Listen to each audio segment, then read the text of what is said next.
തിരുവനന്തപുരത്തുകാർ കിഴക്കേക്കോട്ടയിലേക്ക് വന്നാൽ ഒരുപോലെ പറയുന്ന ഒരു വാക്കുണ്ട്: അയ്യോ പെട്ടു. രാവിലെ ജോലിക്ക് പോകാൻ ഇറങ്ങിയാലും രാത്രി തിരിച്ചു വന്നാലും ഈ ഊരാക്കുടുക്കിൽ പെടാതെ പോകാമെന്ന് വിചാരിക്കണ്ട, നടക്കില്ല. ഈ പ്രശ്നം ഇന്ന് തിരുവനന്തപുരം നഗരത്തിന്റെ പല സ്ഥലങ്ങളിലും രൂക്ഷമാണ്. ഇതിനു കാരണം പദ്ധതികളുടെ കുറവാണെന്നാണോ നിങ്ങൾ മനസ്സിലാക്കിയത്? അങ്ങനെയാണെങ്കിൽ നിങ്ങൾക്ക് പാടെ തെറ്റി. ചിലവാക്കാൻ പണമില്ലാത്തതും ഭൂമി ഏറ്റെടുക്കുന്നതിലെ ചില പ്രശ്നങ്ങളുമാണ് ഈ ഊരാക്കുടുക്കിന് കാരണം. അതുകൊണ്ട് തന്നെ വർഷങ്ങൾക്ക് മുമ്പ് ഒപ്പിട്ട പല പദ്ധതികളും പൊടി പിടിച്ച അവസ്ഥയിലാണ് ഇപ്പോൾ ഉള്ളത്. റോഡ് വികസനത്തിന്റെ ആദ്യപടിയായി കുറച്ചധികം ഭൂമി ഏറ്റെടുത്ത് കല്ലൊക്കെ ഇട്ടിട്ടുണ്ട്. എന്നാൽ കല്ലിട്ടെടുത്ത് കാട് വളർന്നെന്നല്ലാതെ റോഡ് വളർന്നില്ല.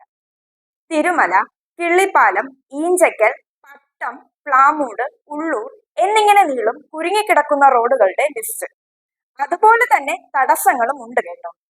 കിള്ളിപ്പാലം മുതൽ ആര്യശാല വരെ റോഡ് വികസിപ്പിക്കണമെങ്കിൽ സ്ഥലം ഏറ്റെടുക്കണം. എന്നാൽ അതിനുള്ള ഭീമമായ തുക അനുവദിക്കാൻ സർക്കാരിന്റെ ഖജനാവ് അനുവദിക്കുന്നില്ല. അപ്പൊ പിന്നെ അതിന്റെ കാര്യത്തിൽ ഒരു തീരുമാനമായി.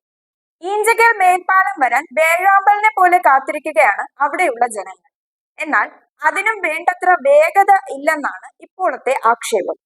ഒരു വർഷം മുൻപ് ഏർപ്പെടുത്തിയ ഗതാഗത നിയന്ത്രണം പോലും ഇതുവരെയും പിൻവലിച്ചിട്ടില്ല എന്നും ജനങ്ങൾ പറയുന്നു. ഉള്ളൂരും പട്ടത്തുമൊക്കെ ഇതുപോലെ ഓരോ തടസ്സങ്ങളും ഉണ്ട്.